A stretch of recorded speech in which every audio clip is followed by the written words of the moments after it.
Yes, guys, hope everyone's doing good. So we're 6 games in. You know, we're kind of over the first hump of the league. We've got a bit of a break now. We've got a big, long week. So what I've decided to do is I've looked at, opinions. I've watched every game. Now I'm going to give my opinion and show some stats to back it up on how Leeds United have started. Right? Is it good enough? Is it not good enough? What do we need to improve? Are we in trouble? Are we going to go higher than last year? Hopefully. I'm going to answer these questions. What we need to improve in terms of team and players, what's good, what we need from other players. I'm going to go into it. I'm going to do a team side and a player side, individual side, and see what challenges they can bring to help us go higher. So yeah, let's get into it. And just before we do, I hate to do this, but please just like and subscribe. I'd really appreciate it. Absolute legends. Let's get into it. And what we're going to do is we're going to start with a simple table. Let's have a look at the Premier League table and I'll give you my thoughts. Yeah, here it is. Here it is. Here's the Premier League table. And look at this. 9th in the league, 2 wins, 2 draws, 2 losses. That's us, I think. That sums us up. I think that's the team we will be this year. We know we can win games. We've done that already. We've got 2 wins in 6. Isn't bad for us. Where we're expected to be. That kind of 12 to 14, 15th mark. That's a good outcome. We're scoring goals. Apart from we scored 10. There's 5 or 6 teams with more goals than us. That's it. We're creating a few chances. In terms of conceding, yeah. But that's one game. You take that one game out of it. You can say that for other teams, right? You take that one game out of but whatever it is. Look at the table and just think, is it that bad? I don't think it is. We've not won in 3, which is the biggest issue in all this for me. It ain't that bad. Anything in this league can happen. Man City drew the other day to Villa, who were 18th, to Newcastle, who were 11th. Liverpool lost to Man United, drew to Everton and Crystal Palace, who were down here. And there's no outcome in every game for me that is so obvious. Any team can get a result. You look at the bottom 3, who's going down? I don't know. Also, the table will formulate itself more into it, but that's just a quick one on the table. We're 9th place. Let's get into the stats and into the actual reasons of are we doing well this season. Let's have a look. So now, guys, now we've looked at the table, I'm going to go into our stats as a team and how they compare to other teams to try to show maybe what strengths and weaknesses we've got. Let's get into it. So here, I'm on... This is FBref. I'm on FBref and I'm looking at... So this is passes. Okay, this is all the passes. These are completed passes total. These are the short, medium, and long. And you look at total, the percent of passes we completed: 74, 76, 71, 76, 82, 80. So the last 3 games are much higher than the first 3, generally speaking. Okay, the game against Chelsea was actually the least percentage of passes we completed, which is crazy because we won 3-0.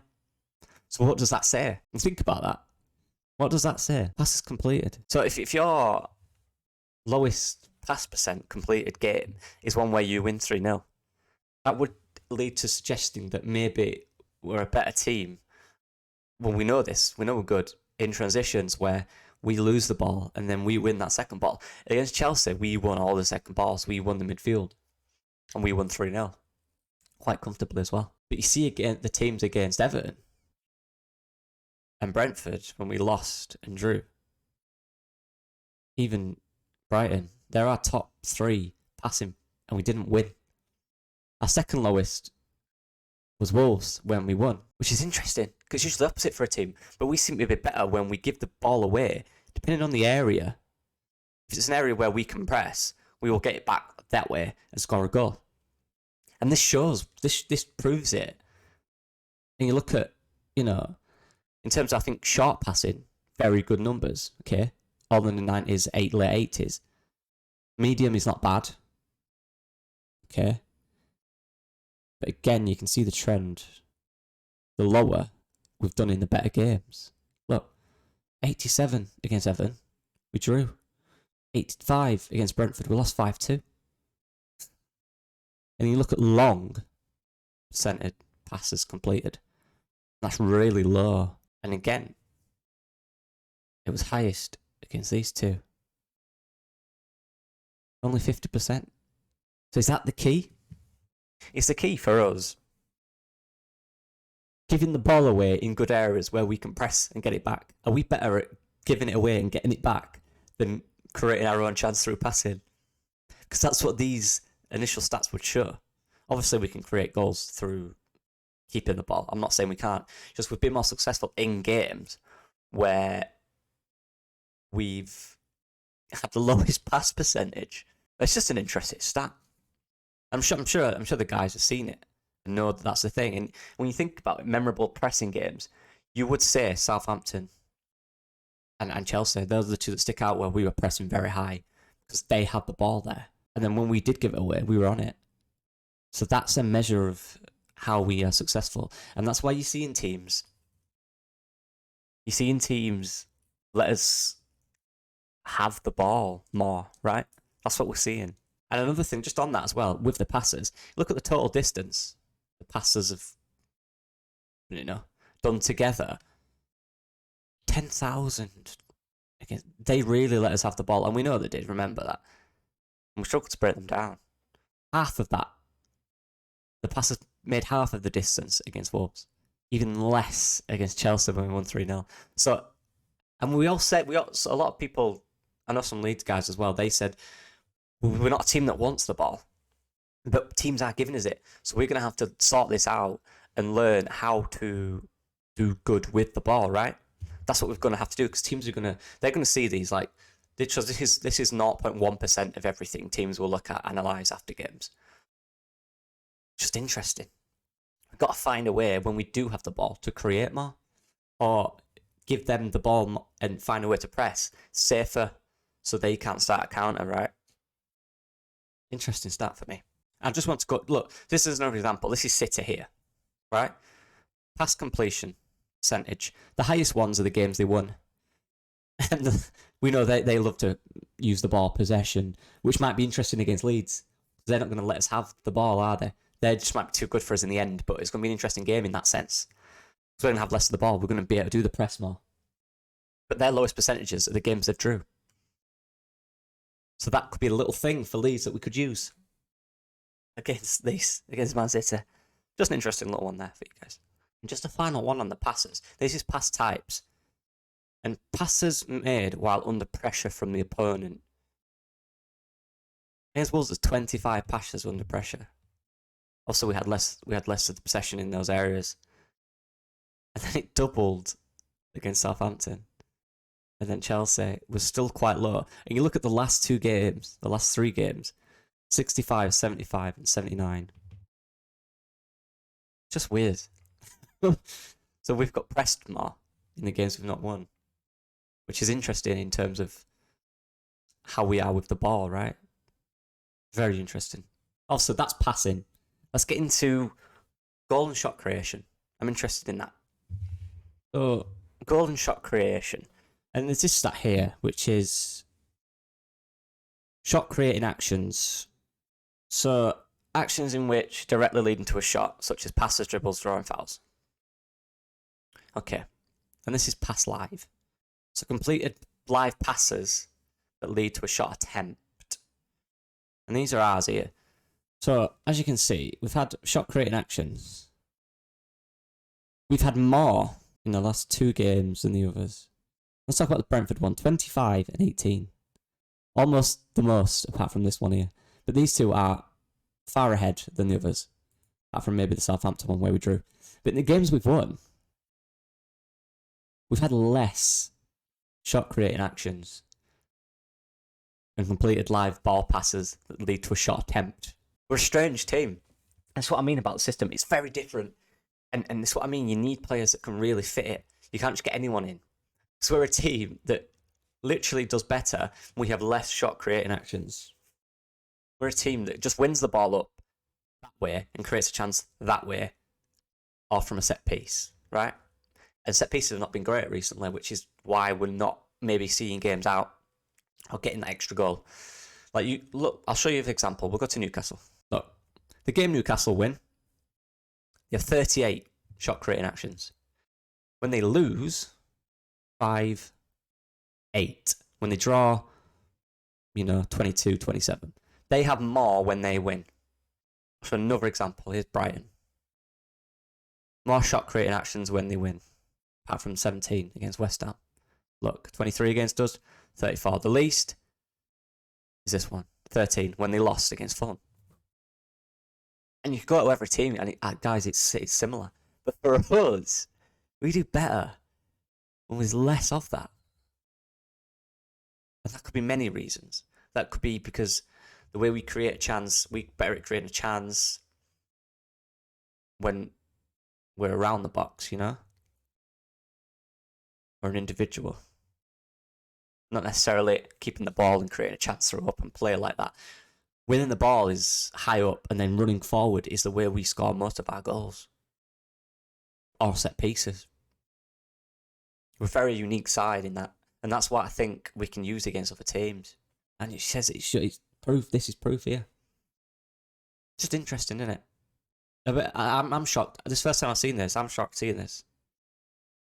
So when we create less shot creating chances, shot creating actions, we create less of them, is when we've been more successful. In fact, yeah, look at that. We only created 14 in the Chelsea game. 2 came from dribbles. That's it, isn't it? Who does the dribbling? Brendan Aronson, Sinisterra. We need those players to create chances for us. That's where our success is coming from. It's crazy.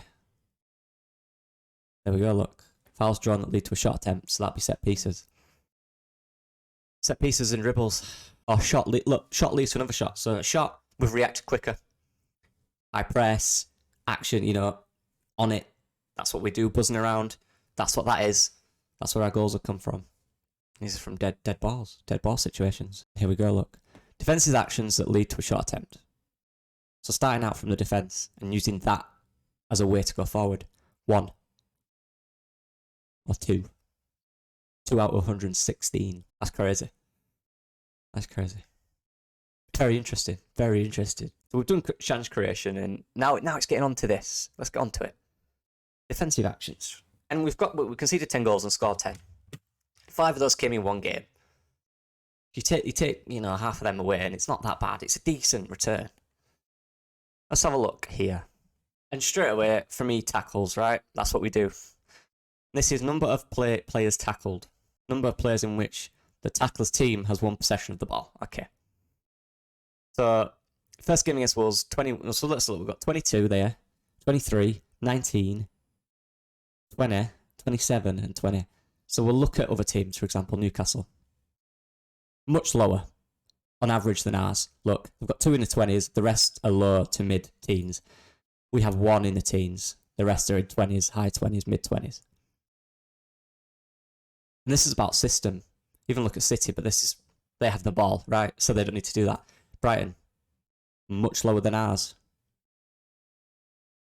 This is about the system. This is about, let's look at this here. Yeah. And this is about the system. This is about how the system works. For me, what I identified when Jesse Marsch came in is surrender and possession is not a bad thing. And in fact, we've found out it's kind of a good thing. If we can get the areas in which we lose possession right, it's a good thing. We benefit from that. Where teams let us have the ball more, we don't benefit from. Because what happens when we get the ball, we fail to create. When they've got a mid-block really low, it's hard to create chances for us. We're a team that creates chances through winning the ball up high. And you see by the tackles here compared to others, tackle more. The numbers are much higher. Look at number of dribbles tackled. Look, there's none in double figures for Newcastle. 14, 12, 12. Brighton. 110, 2, 2, 6, 5. That's how crazy our game is. Getting these guys, tackling them. So tackling and pressure is Leeds, right? That's what you identify Leeds as running style with. And let's look at the presses here. Number of times applying pressure to opponent's player who has been receiving, carrying, or releasing the ball. Look at the numbers. 188. 153, 167. The games with the highest two are the games we've won, which goes with the passing stats. So the more times we've been allowed to pressure defenders, is the more successful we've been with winning. And if you look at the percentages here, the Chelsea game is really low, but a lot of that comes from the attacking third, whereas in the mid third we were very high, and in the defensive third was our highest, which shows how high up we can press and win the battle is in their defensive areas, their mid areas. It's very, I love this, mate. I'm such a nerd. It's brilliant though. And this is FB Ref. Go on FB Ref, type in Leeds United, and it's all from StatsBomb, all the stats. It's brilliant. Sorry if it's a bit confusing. Hopefully you understand. They all say what it is. So in terms of the system working, it is. In terms of when it's good, it's great. The problem is consistency, which I talk about.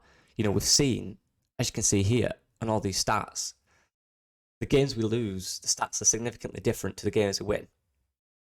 But we want that narrower. We want that gap narrower. We need to understand exactly where we can press. And Jesse Marsh talks about that freestyling. We need to stop that, and we need to go look at the Wolves and the Chelsea game, look at the amount we pressed and the areas we pressed and where we won the ball, and just use that consistently to get results. But I think in terms of looking at these stats and identifying where the chances are coming from, how we're creating the chances, the lack of ball we like, the way we win the ball, the pressures, tackling players that are dribbling, these are all part of the Jesse Marsh system. And that's what I like. It is working. The losses and the draws are coming from not consistent, but not being consistent enough. That's what we need to fix, I think, for me. And a final one on this, I promise. This is getting long, I know. This is just possession. Look, touches. Look at touches. Touches we've had. Number of times players touch the ball. Receiving a pass, then dribbling, then sending a pass counts as one touch. Okay? Look at this. The lowest two are the ones we've won. Don't give us the ball. You can have it. We'll get it from you. That's all I'm saying. That's what we need to do. That's the way we win games. Brilliant. Right, I'll get into individual players now. I hope you guys found that first part interesting. This is long, but for me, this is brilliant. This is interesting. So I've just gone through individuals. I'm going to talk about the new signings. First, we'll start with Matt Rocker. And for me, what I like about Matt Rocker is Matt Rocker, okay? Hear me out. I like his role. I like what he does. He does everything. Everything he does is good. Okay? So he wins the ball back a lot. His positional play is excellent. He's always in the right position. He's not scared of the ball. He'll receive it anywhere. He'll give it out. He'll move. He'll create space, create chances. That's what he's good at. Him and Tyler Roberts work perfectly together. Fitness is something that he needs to keep working on, and he will. He's not played much in 2 years. This is natural. This is normal, guys. Don't worry. For me, what I want to see him do, and I'm not a coach, but if he was my player, this is what I do. I want him to do more good things. And what I mean by that is, I know what he's capable of. In terms of a big, long switch play, his distribution is amazing. It is. It was one of the best in Europe. Seriously, his left foot is outstanding. There's clips everywhere. You've seen it for Leeds every now and again. But there's been times in games where that big switch has been on. And he's just opted for the little pass to the side, which I understand. But in terms of our system, we do well when we do less passes and we have less touches. So if we can get that ball in an area, high and wide, or high in the middle, with someone like Rocker providing that pass perfectly to a point where it goes to our defender or their defender wins it and we win the second ball. Do you know what I mean? I suppose just passing it to the side and letting them get in shape better, not stretching the play. Rock has the capability to do that, and I want him to see that do that a bit more for me. That's it, though. Everything else is fine with Matt Rocker. He scored at the weekend. A few more goals would be all right, but that's not his job. But chipping in, getting 3 or 4 or 5 goals this season would be a good thing for me. Just doing them longer balls, them diags. splitting defences over fullbacks. I think he could just out wide. Instead of doing a little pass to the side, just getting head up. Because he can do that, and that's what he did for Espanyol. And it was amazing. That's just things, Rock, but what start of the season he's had. And we'll get on to his partner, Tyler Adams. And he's growing and growing in this team. It's Tyler. He really is. What a signing. I'm seeing more a leader from him. And he's just there. The tackle, all them good stats we saw are all because of him. He epitomises Jesse Marsh's system. He's a Jesse Marsh player in that sense. And they work together with Rocker so well. One thing about Tyler, I think I want to see improved, and this is not, again, is he being told to not do this? But I think he's really good at carrying it. Sometimes he'll get the ball in that pivot, and again, he'll pass it when there's 7, 8, 9, 10 yards in front of him. I think in order for us to get up quicker, he could easily just drive into there, then give the ball out. You see that's what like the big teams do. They'll see a space, the centre backs will go in. I don't ask centre backs to do that, but that's just him for me. Because his short passing, his positional plays under pressure is excellent. Everything he's good. I just want him. He's really good at driving and winning a free kick as well. I think I just want to see that a little bit. That'd be my goal to him. It's just about, for these Leeds players, getting the ball up quicker. Just a little bit quicker. I think we dwell on it too much. We've just got to get it up quicker. That's where we're good. Brendan Aronson. There's one obvious for me, but his strengths are when he gets that ball and he drives with it, you can't tackle him, he's unstoppable. His movement is insane, his press is relentless. I think he's going to be a big player for us, and that's what my negative is. I'm not saying not he's a big player. Consistency. And I said he will be games where he goes out of it. He's got to understand. I think when he's not in games, we struggle, right? So we've got to find a way to incorporate him into more games where he's quiet, maybe 60 minutes in a game sometimes. We need him quiet for 10, 15 minutes. We need him in and around the ball. Like against Chelsea, he was there all the time. Against Wolves, all the time. We need that more consistent. And also, you'd like a few more goals and assists, but he's got a goal. He should have got another goal. And he's always right in the box. But for me, it's just consistency about Brendan Aronson. Just learning how to be in games more often than not. That's it. But these things I'm saying, they will learn that. Rasmus, there's no doubt about it. Rasmus struggled. Rasmus has struggled. But I think in the last three games he played, I thought it was good. Look, getting beat by a Premier League defender once or twice, it happens to every fullback. I think for me, what I want to see more from Rasmus is bravery, confidence. I feel like he's missing a bit of that confidence. Maybe, obviously, Jesse said he's had a chat with him. I think he just needs to understand his own ability a bit more. And that will come with adapting to the Premier League. It can be difficult for fullbacks. Because fullbacks are totally different in every league. In the Premier League, fullbacks are huge. They are huge. And you're against world-class fullbacks most weeks. That's the difficult part. World-class wingers. Wide areas in the Premier League are massive. I think for him, it's just about understanding he is good. Just keep going through it. If he's having a rough patch, it's fine. Just work through it. There's players that can do your job. There's players that can back you up. And that's what I mean. When going forward, we're not getting much from him. I thought that's where he'd shine going forward. He's just not quite having that confidence to go up. But then, I saw an interesting comment on, I apologise, I forget the guy's name. Some of you guys might know. A Leeds fan saying, it's interesting, Cody and Rasmus never went up. But when Ayling came on, he was going up constantly. So who's in the wrong there? Is it Jesse telling the fullbacks not to go up? Or is that Ayling saying, screw this, I'm going up? I can't remember who the guy's name was, but great tweet. It got me thinking. And it is interesting. But then I think we see Pascal getting up a lot. Maybe in terms of balance, because we've got Aronson drifts more right, maybe he doesn't want Rasmus going up so much. So he can cover the middle, maybe. That's all I can think of. Because you do see Rasmus, he tucks in quite a bit. When Aronson's up, Rasmus is always behind him inside. But when Ayling came on, we cannot deny Ayling looked excellent. he got an assist, and he was energy up that line. But for Rasmus, he's just got to understand who he is, what he can do, that he's part of this system, and just have confidence in himself. For me, he'll continue. He'll get better. He will. Who else is there? Who I forgot? Luis Sinisterra. How can I forget Luis Sinisterra? Again, when we talk about his strengths, where do I start? Dribbling, shooting, positional, everything. Attacking is excellent with him. I think he won the ball 3 or 4 times back in defence as well the other day. Like, don't get me wrong about Luis Sinisterra. I said he'd be player of our season. I still think he will be. I think he's going to be our player of the season if he stays fit. And his goals are outstanding. It is Rafinha-esque. I'm not saying this is as good as Rafinha. I'm not doing that yet. I'm just saying in terms of impact in a game, he's more of a moments player. I said this. He's more of a Salah, whereas Rafinha's more of a Mane. He's more in the game, more.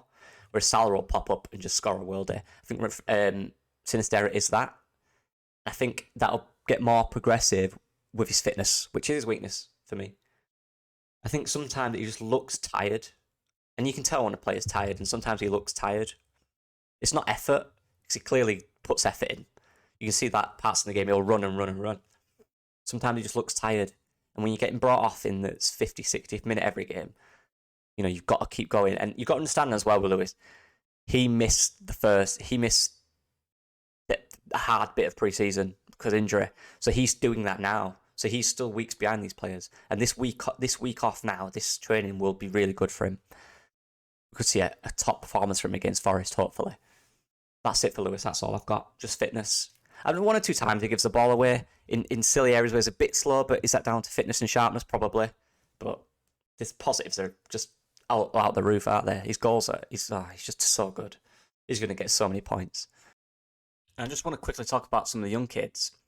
Obviously, you've got Wilfred Nyonto, new signing. You've got him. And Dako Gyabi. No, Dako JB. That's what I've been told. And for me, I think we can see them breaking through. I really do. I have said that youth is so important. And there's definitely spots to be had. Darko has been playing excellent for the 2021s. Really good. Seriously. Best player on the pitch every time he plays, in my opinion. Sonny Perkins is there too, but he's a little bit behind. He's got to work a bit more for me. But he sees his talent in Sonny Perkins. His finishing is excellent. But Gab, I still think Gab is going to get a chance this year. I do. I think he's going to. I want to see him push for that. I want to see him. The thing Gab is, I want to see him make 1 or 2 first team appearances this year. I want to see that from him. Nyoto, I want to see 1 or 2 weeks of bedding in, and then after that, I want to see him make an impact. I think that's what he wants. That's what I want to see from him. I want to see him impact the club, the team. He's brought in to impact. He's not been brought in for the 21s, guys. He hasn't. Ain't no way. Jesse Marsh comments up this or that. For me, that's a test for him, and he's going to take it. He's going to get chances. He just is. You can't deny it. He just is. If you've seen any footage of him, he's a cut above the 21s. He will play for the first team. And I want to see him take his place. I want to see him put his foot down and say, I'm here. And I'm going to score goals, and I'm going to get assists, and I'm going to create chances. And just in terms of the other guys, I think what we're seeing is Jack Harrison, a player which wants England. He's playing well this year. I'm just going to do it quickly. I'm not going to stay on it. Mellier's been excellent. Centre-back, I've been really impressed with Robin Koch. Last game, I think if you watch it back, and I'm going to try to do a breakdown again whenever the game gets released, it's not his fault. I don't want to battle Llorente because he's getting so much rubbish. So, criticising the player is fine, but people have genuinely been awful to him. It bobbles my mind. You expect him to come back confident because he'll see this. People don't understand. They see this. They look on social media all the time.